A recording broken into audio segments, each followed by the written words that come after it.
Il est 20 heures, mesdames, messieurs, bonsoir et bienvenue au grand format d'actualité sur Camnus 24 et ITFM en direct de Garoua. Au sommaire, conflit russo-ukrainien. Le ministre de la Défense, Joseph Betty Assomo, tire la sonnette d'alarme face aux désertions dans l'armée camerounaise. Santé, une campagne gratuite de santé bucco-dentaire vient d'être lancée à l'hôpital régional de Ngaoundéré dans l'Adamawa au Cameroun et elle durera 11 jours, placée sous le thème « L'importance d'une bouche saine pour un esprit sain ». Voilà pour la vitrine. C'est tout. Mesdames, Messieurs, une fois de plus, bienvenue dans ce 20h sur Camnus 24 et ITFM 103 en direct de Garoua. Nous vous le disons en titre, conflit russo-ukrainien, le ministre de la Défense sonne l'alerte.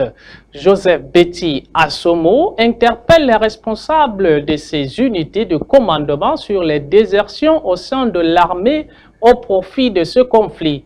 Il faut stopper cette supercherie fatale et au plus vite. Yves Tadjofou et Ghislain Koga. Le conflit russo-ukrainien, bien que se déroulant en Europe, ne laisse pas indifférents les jeunes du continent africain. C'est le cas du Cameroun, où l'on soupçonne fortement certains membres des forces de défense qui quitteraient les rangs de l'armée pour aller combattre en Europe. Conscient des conséquences d'un tel scénario, le ministre délégué à la présidence chargé de la défense a interpellé les responsables des unités des forces de défense et de sécurité afin qu'une veille plus accentuée soit établie dans l'optique d'annihiler ces désertions. Suite aux informations concordantes et dignes de foi faisant état des départs clandestins de certains éléments, bien vouloir prendre en urgence toutes les dispositions appropriées en vue du contrôle resserré des effectifs dans vos rangs, a indiqué le patron de l'armée camerounaise dans un message porté signé le 13 mars 2025.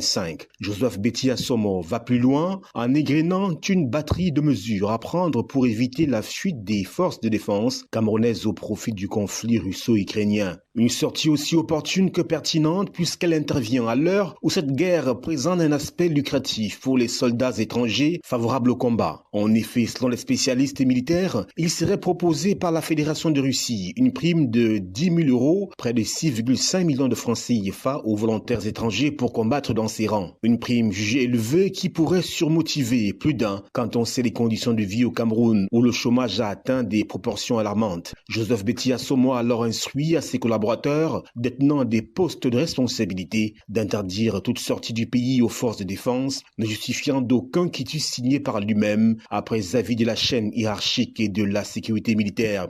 Quant à ceux déjà enrôlés dans les combats en Europe de l'Est, toutes les mesures réglementaires doivent être prises à leur encontre.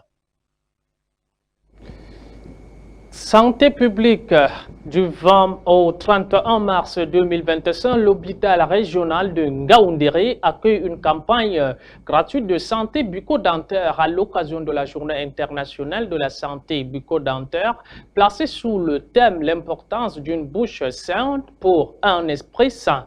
Pendant 11 jours, l'hôpital régional de Ngaoundéré offre des consultations et des soins bucco-dentaires gratuits à la population. Kabiru Ismaïla depuis Ngaoundéré. L'hôpital régional de Ngaoundéré a lancé ce jeudi une vaste campagne de santé bucco-dentaire qui se déroulera jusqu'au 11 avril. Cette initiative propose des consultations gratuites, une réduction de 30% sur tous les soins et protèges dentaires, ainsi que des séances de sensibilisation et d'éducation à l'hygiène bucco-dentaire. L'objectif principal est d'informer et d'éduquer la population sur les maladies odontologiques, afin de promouvoir des mesures préventives efficaces. Les patients n'ont pas encore cette habitude-là de faire des consultations de routine chez le dentiste. Ce qui fait qu'ils arrivent très souvent au stade de la douleur. Donc quand il n'y a pas de douleur, généralement on ne pense pas arriver chez le médecin. Ce que nous faisons à notre niveau, c'est que la sensibilisation, elle est permanente. En pleine consultation, on continue de sensibiliser le malade et de l'éduquer par rapport aux bonnes pratiques en ce qui concerne la santé orale. Donc, les infections orales peuvent avoir des conséquences graves et affecter d'autres organes du corps. Cette campagne offre un espoir crucial pour les personnes souffrant de ces infections. Dès le premier jour, de nombreux hommes et femmes de divers horizons se sont présentés pour un examen de leur santé dentaire. Je suis ici à l'hôpital pour la campagne des dentistes Je suis venue pour consulter par rapport à les dents. Il y a un problème de dents, donc je suis venue pour que le docteur essaye de voir ce qui se passe. Pour la campagne bucco-dentaire, et je suis là juste pour une consultation. Donc, parce que on dit toujours qu'un homme bien portant est un malade qui s'ignore. Donc ce qui est sûr, dans la bouche, il y a beaucoup de microbes. Donc je vais juste vérifier pour voir ce qui ne va pas. Docteur Syl Carole, lors de cette campagne, a insisté sur l'importance du respect rigoureux des mesures d'hygiène buccale.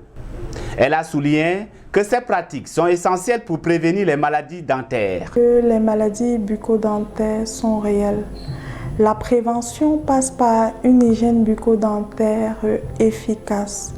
Donc chaque patient doit être l'acteur de sa propre santé orale. Il doit prendre soin de son hygiène bucco-dentaire et ceci va se traduire par des brossages efficaces, au moins 2 à 3 fois par jour, avec une brosse à dents et un dentifrice fluoré.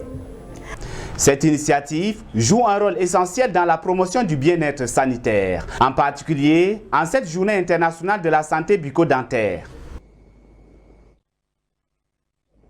Du social dans ce journal, le projet SWET, soutenu par la Banque mondiale en partenariat avec le MINEPAT, marque une avancée significative dans l'émancipation des femmes et des jeunes filles au Nord Cameroun. À travers des initiatives éducatives et des ressources matérielles, ce programme transforme des vies et prépare un avenir promoteur dans le Sahel. Plus de détails avec Zaïdou Amadou. Dans le cadre de ces missions régaliennes visant l'autonomisation des femmes et la maximisation des dividendes démographiques au Sahel, le projet SWET prend un tournant décisif. Cette semaine, une tournée dans le nord du Cameroun a été initiée par le coordonnateur national accompagné du représentant de la Banque mondiale. Dans l'arrondissement de Lagdo, une pause s'impose au centre de promotion de la femme et de la famille. Ce lieu d'apprentissage a récemment bénéficié d'importants appuis matériels pour former les jeunes filles et les femmes dans divers domaines tels que la couture, hôtellerie, restauration et alphabétisation. Plus d'une dizaine de machines à coudre, des réfrigérateurs flambant neufs, ainsi que des kits d'hygiène menstruelle, pour ne citer que cela, font désormais partie des ressources mises à disposition pour garantir un apprentissage de qualité. Après avoir visité le CPF de Lagdo, l'équipe s'est dirigée vers le lycée bilingue où le proviseur n'a pas manqué d'exprimer sa joie face aux opportunités offertes par ce projet transformateur. Merci beaucoup de votre parage au lycée bilingue. La communauté éducative du lycée bilingue ne peut que vous dire merci, grandement merci, parce que les offres du projet SWET ont été, n'est-ce pas, grandioses dans la mesure où nous avons eu à faire des cours de répétition d'abord qui ont été, n'est-ce pas, bénéfiques, qui ont aidé substantiellement les élèves à remonter, n'est-ce pas, leur niveau. Ça fait qu'elles ont aussi les lampes, quand il n'y a pas la lumière, l'enfant peut étudier avec. Bon, et ça passe bien. On vous remercie beaucoup. Puis direction l'école publique inclusive de Djipordé, où les responsables d'établissement ont également partagé leur enthousiasme. Nous sommes à l'école primaire publique inclusive de Djipordé. Nous, dans le cadre du projet SWET, les enfants ont reçu des kits. Ils ont reçu d'abord des cours de remise à niveau et ils ont reçu des kits. 22 élèves sont déjà partis au lycée. 11 restent ici avec nous. Le projet SWET touche déjà ses cibles dans plusieurs centres de formation et établissements scolaires du Sahel. Les réalisations du projet SWET se font déjà ressentir dans toute la partie septentrionale du pays. Ensemble, construisons un avenir meilleur pour nos jeunes filles et femmes. Grâce au projet SWET, le sourire revient déjà dans le Sahel. Restons toujours dans le social, cette fois-ci avec l'UNICEF qui a effectué une visite de travail dans la région de l'Adamawa, marquée par la signature de conventions avec la mairie de Dioron et des rencontres avec les autorités régionales. Cette visite de la représentante de l'UNICEF vise à renforcer les partenariats et à améliorer la vie des enfants et des communautés locales. Noureddin Bobo et Mohamed Saleh.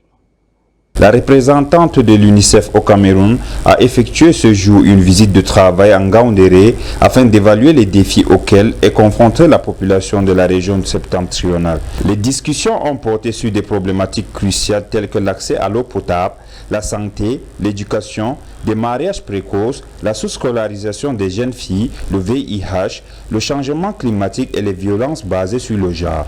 L'objectif de cette visite était de renforcer le soutien de l'UNICEF au gouvernement dans l'amélioration des conditions de vie des habitants de l'Adamawa.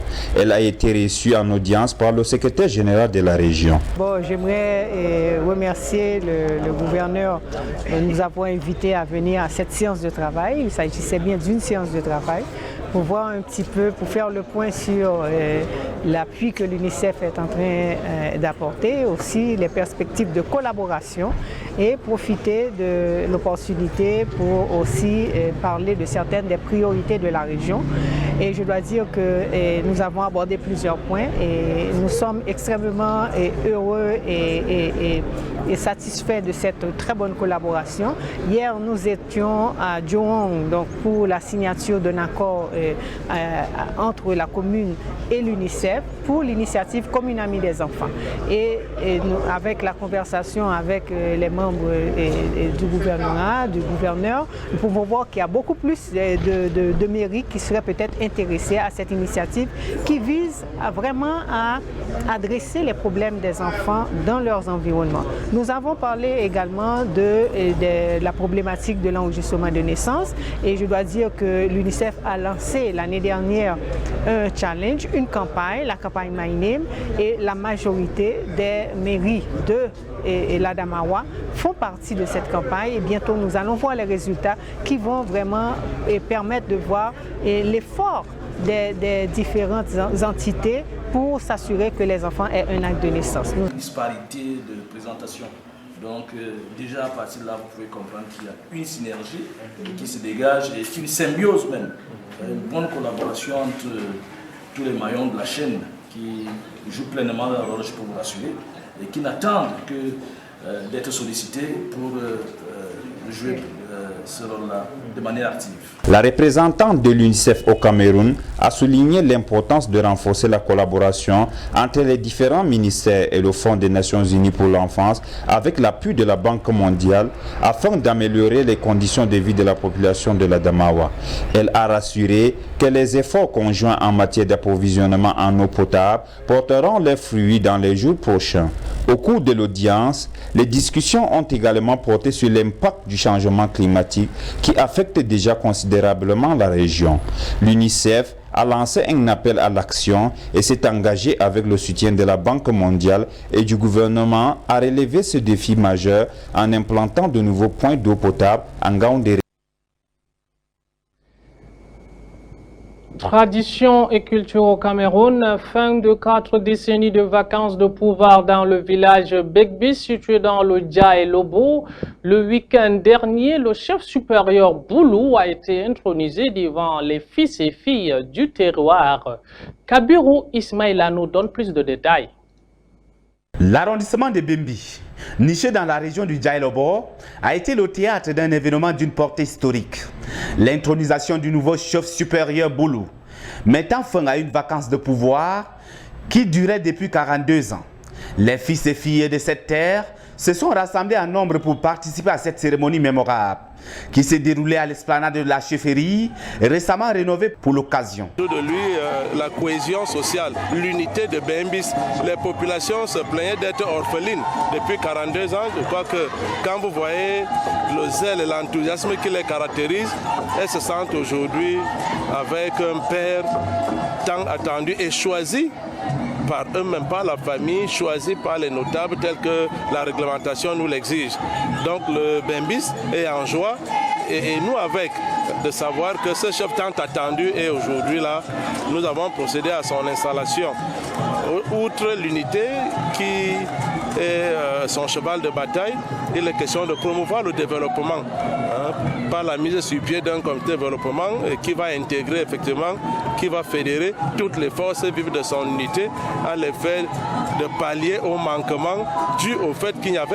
La cérémonie empreintée de solennité a été présidée par le préfet Damien Ouono, en présence d'une assemblée de personnalités, des dignitaires religieux et chefs traditionnels. Dans son discours, le préfet a exhorté le nouveau chef, Sa Majesté Frédéric Mvoua, à œuvrer sans relâche pour l'unité des habitants de Bembi, en mettant l'accent sur des objectifs primordiaux, l'amélioration de l'hygiène et de la salubrité, la promotion du développement local, la mise en place des comités de vigilance.